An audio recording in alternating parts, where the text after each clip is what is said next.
tão certo como o ar que eu respiro, tão certo como a manhã que se levanta, tão certo como eu te falo e podes me ouvir.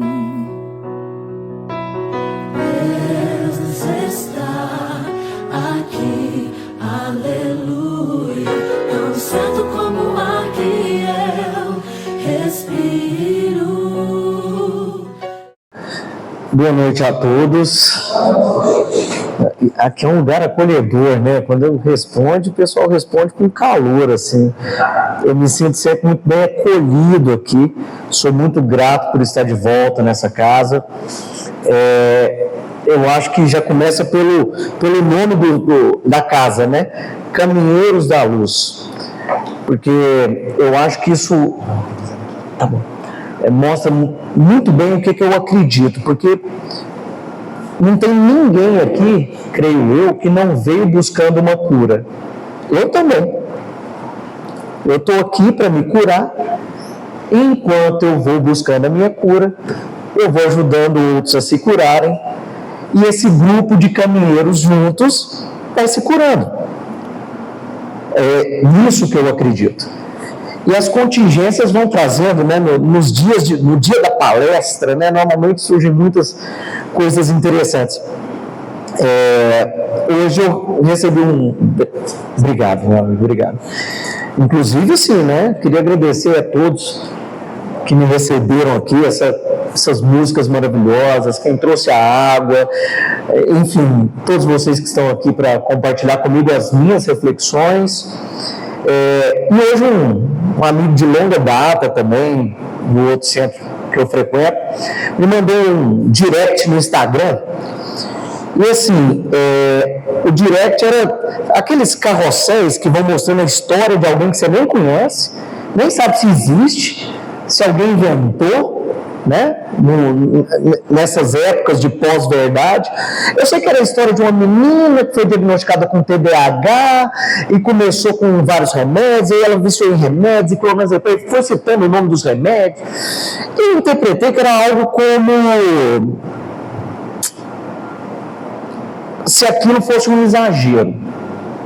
Tomar remédio fosse um exagero, enfim.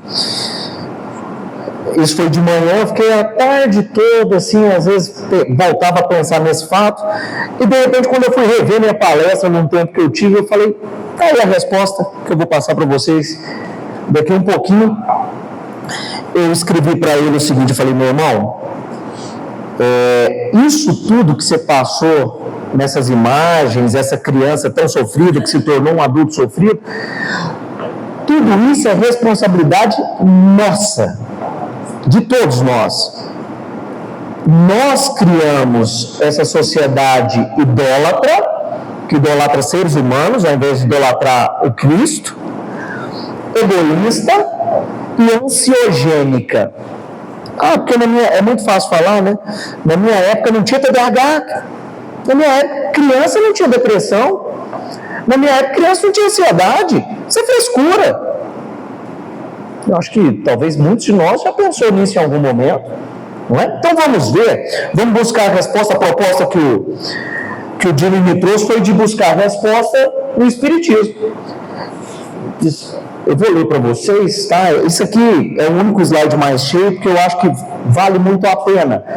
Porque das orientações que Kardec nos trouxe foi o amai-vos e instruí-vos.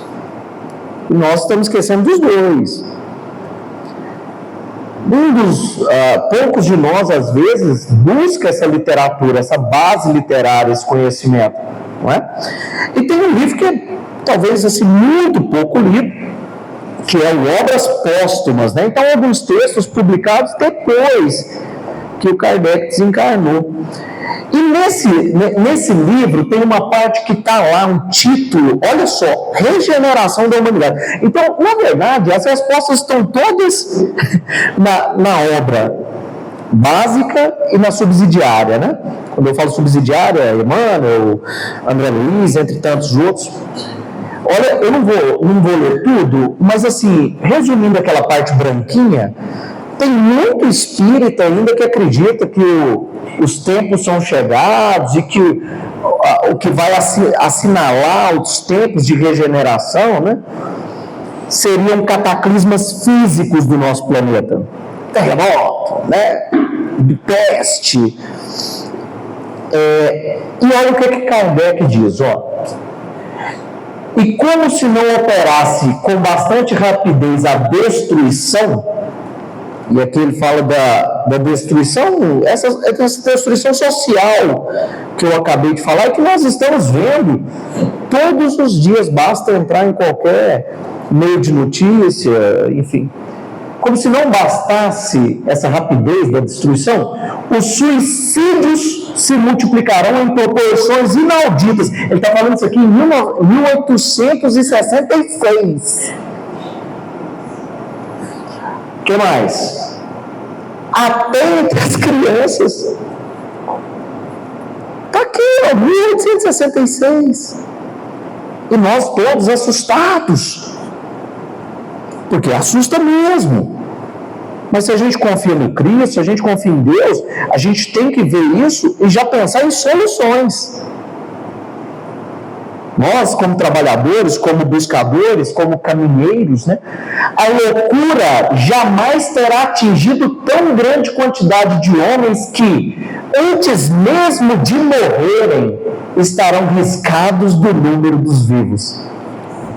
Você já tinha lido isso, Di? 1866, eu vou bater nessa tecla de novo, porque eu falei do Dino porque psicólogo, a gente trabalha junto e a gente vê isso, essa dor todos os dias, essa dor, essa doença da alma, né? Que são as doenças psiquiátricas, né? O que mais? Isso é muito sério, né? Estarão riscados do número dos vivos, ou seja, são mortos-vivos. Então muita gente fica aí, né, hipnotizada com filmes de zumbis. Nós nos comportamos como zumbis, alienados com o que trazem para a gente nas mídias, as verdades que plantam na nossa cabeça o tempo todo, e que às vezes a gente segue com uma cegueira impressionante. São esses os verdadeiros sinais dos tempos, e tudo isso se cumprirá pelo encadeamento das circunstâncias, como já o dissemos, sem que haja a mais ligeira derrogação das leis da natureza. Então, a boa notícia é que está tudo previsto, está tudo, tem gente no leme, eu vou falar bem íntimo, aquele cara ali, ó, que a gente esquece dele, com muita frequência. Então, tem gente no leme. Agora, tem a opção nossa de continuarmos nos comportando como zumbis ou tomarmos as rédeas da nossa encarnação e das nossas vidas. Então vamos fazer esse link, né? Então nós estamos sendo chamados o tempo todo a essa transformação. Todo dia tem algum sinal nos chamando para essa transformação. Só que aí a gente vai à anestesia de novo, porque anestesia é bom. Alguém já tomou anestesia aqui? Sim. Aquele soninho bacana, né? É isso. Tem várias músicas que falam dessa Comfortable Numb, né, do Pink Floyd, nessa anestesia, essa coisa, né? Os sinais são dados não só para espírita não, gente. Os sinais são dados nas músicas de qualquer gosto que vocês quiserem, tá? Nas várias religiões. Amanhã eu vou fazer um culto ecumênico, né, amanhã não, depois de amanhã, dos formandos de medicina de uma universidade. E até eu falei assim, no culto ecumênico chamam o católico, o espírita e o evangélico, né? Eu vou chamar um hinduísta para participar do culto com a gente. Assim, eu vou lembrar de um, Gandhi, mais cristão que muitos de nós que se denominam cristão. Não é? Então, não sei se você conhece o George Forbes, né? O George Forbes, psicanalista, ele traz um termo que eu acho que é muito pertinente, que é o homem desbussolado. O que é o homem desbussolado? O homem sem bússola. Porque se você ler diversos livros de André Luiz e de Emmanuel, você vai ver citações a Freud. Porque muita gente critica Freud, é muito fácil apontar. ele falou no século passado. Os escritos dele são do século passado. Apontar erros sem ler, só com que jogam para você pedaços de alguma coisa é muito fácil. Mas ele, nas obras espíritas, é dado muito crédito a ele. Eles apontam que houve falhas, claro, como não, mas que a descoberta do inconsciente foi um grande avanço para nós da humanidade. Não é? Só que o que Freud trouxe naquela época já não responde às demandas de hoje. Esse é o que o Forbes traz para a gente. Porque estamos desbussolados. Ele cita que falta o nome do pai. Não é? O nome do pai. Isso aí seria mais ou menos assim: falta limites, faltam regras. Porque o amor paterno é esse que ama desmedidamente, mas com medidas. É um amor infinito que sabe amar. Nós estamos aqui aprendendo a amar.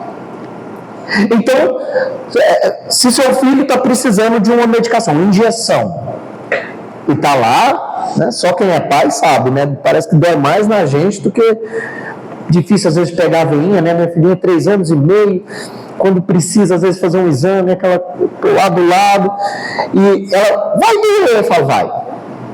Eu não minto para minha filha, desde a mais tenra idade, tá? E aí eu falo, vai doer, mas eu estou aqui, e é preciso fazer. E aí eu tenho que, como diz o Goianão, né? Eu tenho que firmar o golpe, tá?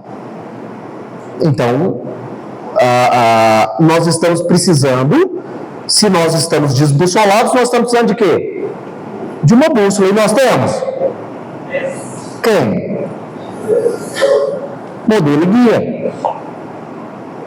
E a gente segue quem? Eu tenho uma teoria que toda vez que você coloca o sufixo ismo na frente de um nome próprio, vai dar ruim. Eu vou inventar um aqui, otavianismo, para vocês já irem pensando, né? Porque esse ano nós vamos enfrentar muitos desafios. Porque aqui também fala que os tempos são chegados, os desafios não são físicos, são desafios das ideias, do embate das ideias.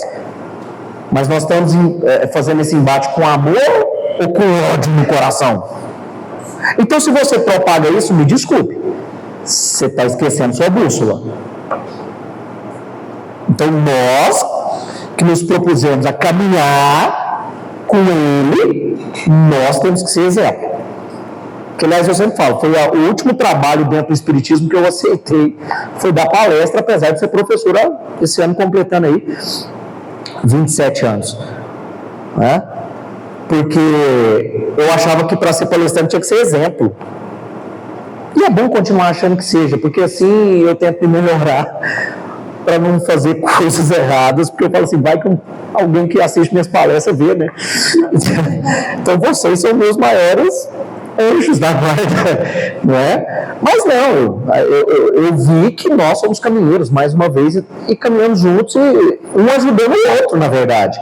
Então, se você gostou da palestra, e aí até ontem um pastor, amigo meu, amigo de muitos anos, professor também de ensino médio, de cursinho, ele falou uma coisa bastante interessante nesse sentido também, sabe? Como que a gente começa a idolatrar. Ele falou assim, eu tenho um autor que eu muito gosto, eu não vou mais ver esse autor, porque eu fico cansado da idolatria que fazem daquela pessoa, sem pensar que estão contribuindo para a queda da pessoa, que alimenta ego, alimenta vaidade. Admiração, ótimo.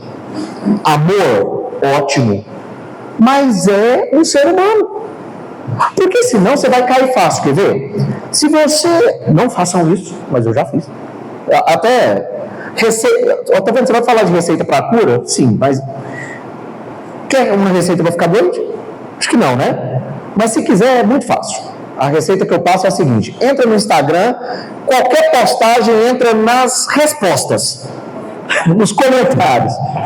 É incrível, pode ser qualquer coisa, a coisa mais banal, que você vai ver comentários assim,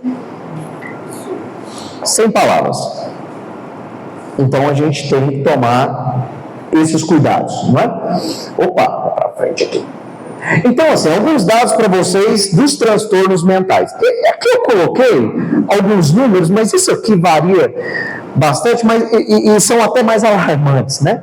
Hoje, em torno de 10% da população mundial, alguns trazem 1 bilhão de pessoas, mas e quantos não diagnosticados? E quantos? Então, são estatísticas assim, que servem apenas para a gente ter uma noção. Desses transtornos, ansiedade e depressão são os primeiros. Tá? Ansiedade primeiro, depressão em segundo. Esse final de semana eu vou até dar uma aula de pós-graduação em psiquiatria sobre os transtornos de ansiedade. Então, parece que Deus vai colocando, né? Encaixando. Aqui, para vocês terem uma noção, olha que interessante. Colocou-se nessa estatística aqui a síndrome de burnout. Chique, né? Burnout. Você prefere ter depressão ou burnout? Depressão. Depressão, sério? Trabalhar e não gostar, gostei, né? Porque tem gente que prefere burnout porque é chique, né? Inglês. Né? E eu adorei o que você falou, porque como nós vamos ver, o trabalho é muito mais fator protetor do que adoecedor. E foi o trabalho que eu fiz no HGG, né, de conclusão de curso, sobre pensamento, suicídio e burnout nos residentes do hospital, tá, dos residentes de medicina do hospital, e a gente vê que burnout não é um diagnóstico psiquiátrico. Não sei se vocês sabiam disso. Não é. Tá? Para falar que é burnout, e eu vi essa estatística essa semana, aumentou em 483% síndrome de burnout, mas peraí, burnout envolve 20 diagnósticos possíveis psiquiátricos e mais de 130 sintomas diferentes. Então, assim, se a gente não diagnostica bem, a gente não trata bem. Então, para dizer que é burnout, tem que ter um médico, especialista, médico do trabalho, que prove que o trabalho é o fator adoecedor único. Porque será que não é uma depressão, uma ansiedade, um transtorno bipolar ou qualquer outro que dificultou o manejo dele ali no trabalho? Só que hoje, com as redes sociais, os pacientes têm escolhido o diagnóstico. Eles escolhem. Não acredito que o senhor não, o senhor está errado. Eu tenho. Escolhe. Porque ele vai escolher, óbvio, nós somos seres humanos, o menos estigmatizante, o menos preconceituoso. Então, no outro aqui, transtorno do sono. Olha, transtorno do sono puro, eu, pelo menos, ainda não vi. Quando a gente vai ver as insônias, muitas vezes tem outro transtorno associado. Pode ser, inclusive, a obesidade, que traz a apneia do sono. O transtorno do sono pode ser algo físico. Entenderam? Então, essas estatísticas aí a gente tem que olhar com bastante atenção, não é? Então, assim, eu acho que nós, dentro do Espiritismo, a gente fala até mais sobre isso, né? Que o ser, mas não é exclusivo do Espiritismo, mas que nós temos aí 3 dimensões, uma dimensão física, mental e espiritual, só que não estão separadas. Elas não estão separadas. Então, o tempo todo que eu vejo são pessoas tentando reduzir o problema. Então, por exemplo, você entra no Instagram, aí tá lá assim. Eu já vi isso, gente, infelizmente, assim. Um médico, quando você vai ver, não tinha uma especialidade em nada contra, tá tudo certo. Mas ele colocou a foto de um intestino atrás e falou: você toma antidepressivos? É porque você não cuida do seu intestino. Eu queria que tanto fosse simples assim. É claro que a prisão de ventre, né? Os antigos também vão falar, nossos ascendentes vão falar, ele estava enfesado, né? Enfesado. Então, assim, é claro que o intestino tem que funcionar bem, porque senão o humor não funciona bem. Hoje está comprovado que o intestino produz lá serotonina, que o intestino produz outros peptídeos que atuam no humor, inclusive esses que estão nas canetas emagrecedoras. Então, o uso indiscriminado dessas canetas, não é?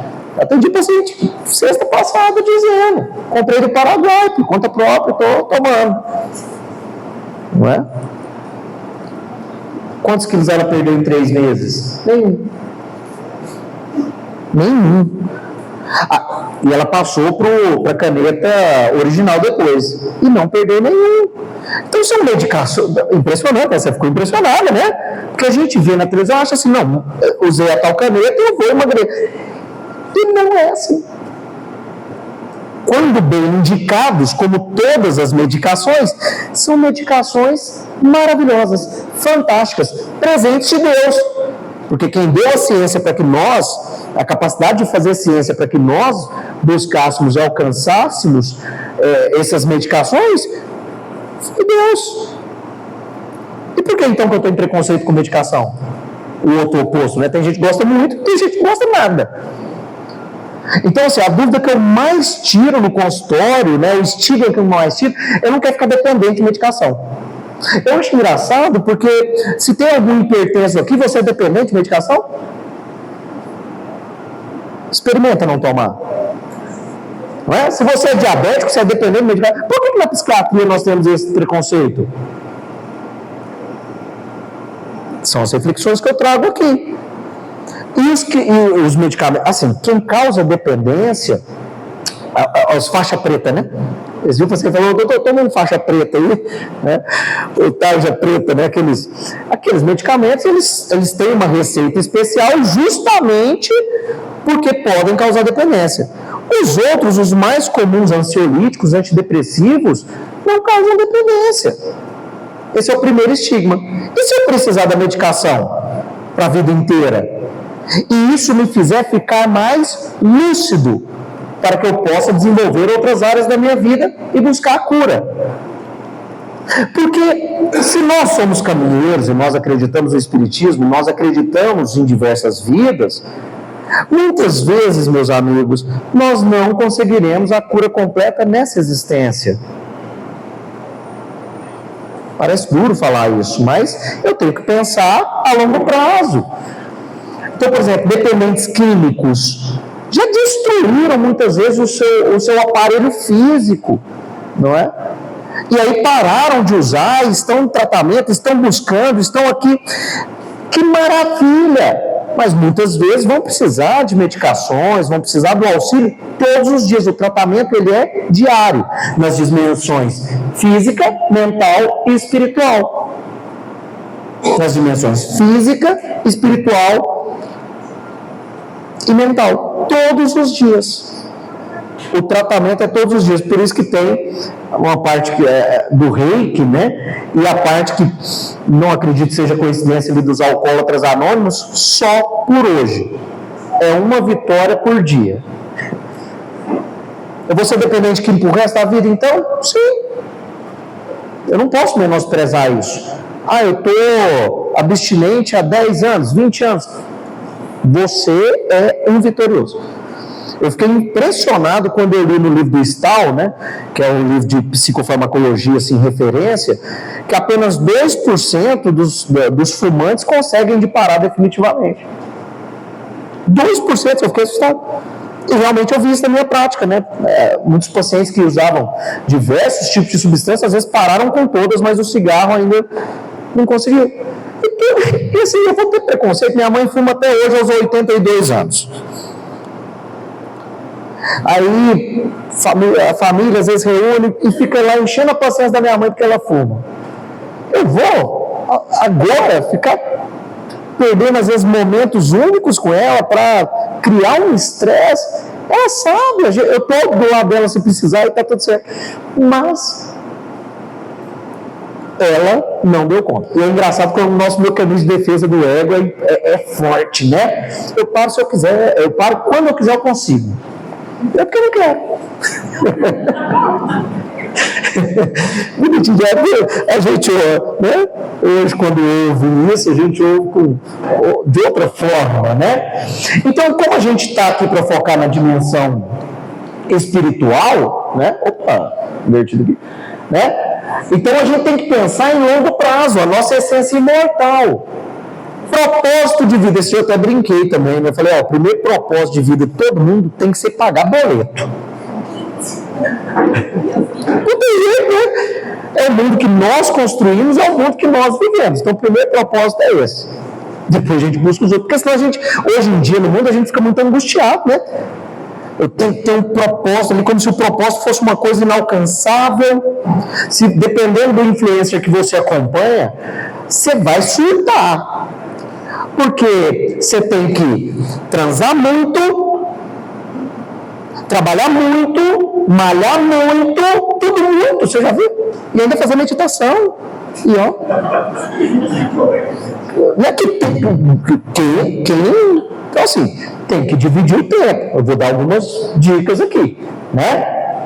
Para buscar essa reforma íntima, longo prazo, porque Deus não usa violência para nos modificar. Ele não usa agressividade, ele usa o tempo e o amor. Só que nós não sabemos esperar. E na sociedade de hoje, então, eu quero para ontem. Então, eu não vou negar, eu ainda me frustro, né? Os pacientes, eles acham que o médico ali é milagre. Então, eu já me coloco, eu não me coloco nessa posição vaidosa que muitas vezes nós temos, de achar que nós conseguimos tudo. Não, eu não sou milagre. Eu sou um companheiro seu e eu vou te ajudar. Mas você tem que fazer a sua parte. Tamo junto. Porque às vezes a expectativa está toda naquela medicação. E muitas vezes a medicação não vai fazer. Eu sempre falo para o paciente assim, ó. A medicação, principalmente na depressão e na ansiedade, quem está no meio do olho do furacão consegue ver bem? Não consegue. Então, se você está nesse furacão da depressão, nesse furacão da ansiedade, você não consegue enxergar a saída. A medicação o propósito dela é dar essa lucidez, é dar esse descanso para que você consiga resolver o problema original de relacionamento, de trabalho, ou seja, o que for. Essa é a proposta, né? E não esquecer da nossa conexão com o sagrado. Né? Gente, toda vez eu estou virando aqui do jeito... Aqui. Então, assim, quais são as causas, né, de ansiedade e depressão? Então, assim, existem fatores... Se eu for falar dos 4, eu vou falar dos 4 do ponto de vista espiritual, quer ver?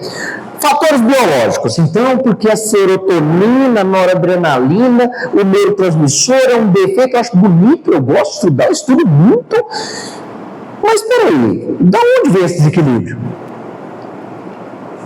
Por que a minha serotonina, por que meu neurônio? Então, assim, o que a doutrina traz para nós?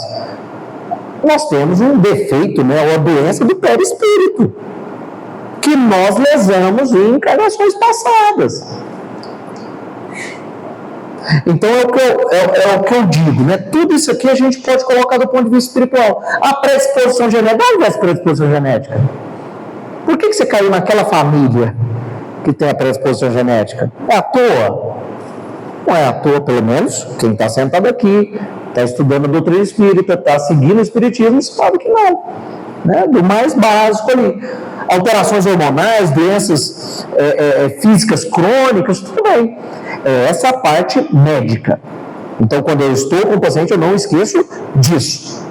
Essa é a parte médica. Eu posso ter outra visão, mas essa é a parte médica, né? Fatores psicológicos, aí você vai ver os traumas não resolvidos, a baixa autoestima, como lidou com as perdas, né? Fatores sociais, importantíssimos, né? Pressões do mundo moderno, o que nós estamos exigindo, como nós estamos exigindo, como nós estamos lidando com os nossos filhos, como nós estamos lidando com os nossos pais, né?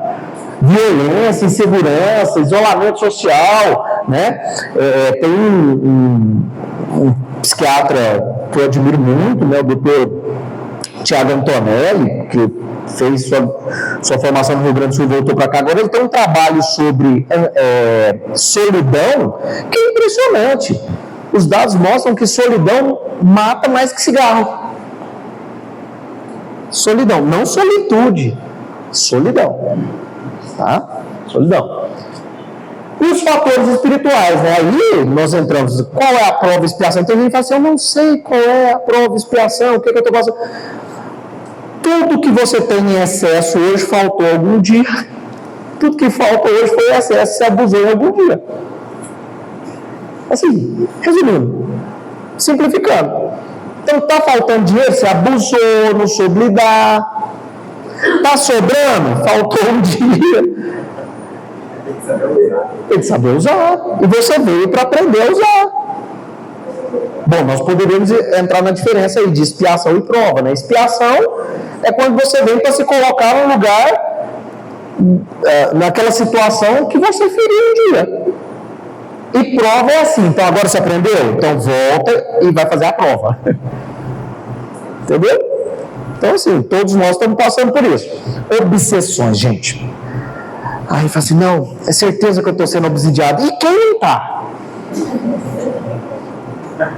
Mas aí coloca a culpa no obsessor. Ele vem aqui, faz o passo, faz os negócios, sai uma beleza. Na curva ali, toma uma fechada, já trouxe os obsessores tudo de volta. Porque estão tudo aqui te esperando aqui de fora, infelizmente. Eu não quero assustar ninguém, não, mas é verdade. Ninguém se coloca como protagonista da vida, gente. Todos nós nos colocamos num vitimismo crônico impressionante. Todos não, né? Assim, a maioria de nós. Então, peraí, existe obsessão? Existe isso aí. Mas, às vezes eu sei que está obsidiando o obsessor. Eu sei que está trazendo. Às vezes ele está querendo desvincular você já. E você está lá, mentalizando. Tá? Então, tudo isso aqui é importante, mas nós temos que fazer da nossa parte, né? Então, aqui o propósito, né? Desconexão com o sagrado. Bom, então, tratamento físico, eu já falei algumas coisas, não é o nosso principal objetivo, mas o importante é ali, porque aqui eu queria que fosse um bate-papo prático também. Nunca interrompa o tratamento médico sem orientação profissional. A abordagem espiritual complementa, mas não substitui o tratamento. Pelo amor de Deus. Porque assim, melhorei.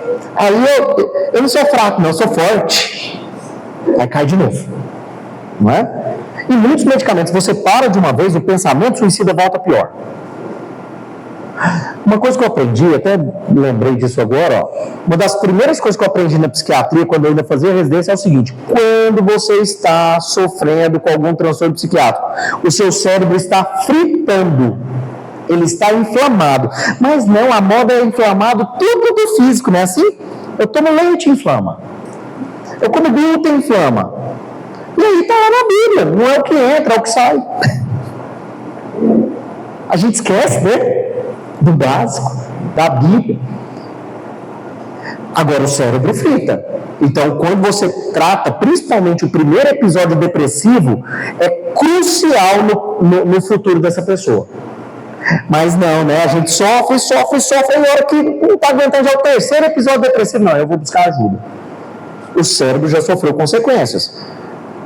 E isso no futuro pode precipitar ou facilitar as doenças neurodegenerativas, como Alzheimer, entre outros. Tá? Então, tratamento é essencial. Bom, então, tratamento espiritual, que é nosso foco aqui. Quantos minutinhos eu tenho? Começou um pouco. Mais 5? Então, assim, ó, tratamento espiritual. Tem gente que acha que o tratamento espiritual é só vir aqui tomar o passe ou fazer a apometria, ou seja, qual for o tratamento de obsessão. Esse é um. Olha os outros. Está estudando? O que você está lendo? O que você está vendo? O que você está buscando no Instagram? Depois você não entende a sociedade, velho. Você vê lá, fulano, corrupção está todo dia. Mas como é? O cara vê que não é fácil ganhar coisa honestamente. Mas a sociedade só idolatra pessoas que têm muito dinheiro, que têm corpos belíssimos. Mas se nós admiramos isso, nós somos responsáveis pelo adoecimento dessas pessoas também. Porque nós estamos massageando o ego. É você um dos 3 milhões, 10 milhões de seguidores daquela pessoa. Então, são reflexões. Prece. Eu sugiro uma leitura maravilhosa, que é o livro Entre a Terra e o Céu. Aí tem um capítulo lá que fala como é que é o nome do título. Prece refratária.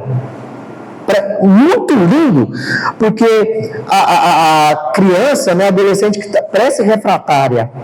Refração é quando a luz desvia. Então o que acontece? Por que a prece refratária? Ela estava sofrendo, a mãe tinha morrido, sofrendo com os problemas de casa, e ela reza para a mãe, só que a mãe era obsessora que estava atrapalhando tudo lá. Cara, esse livro, esse já foi 3 vezes que eu li, isso é sério.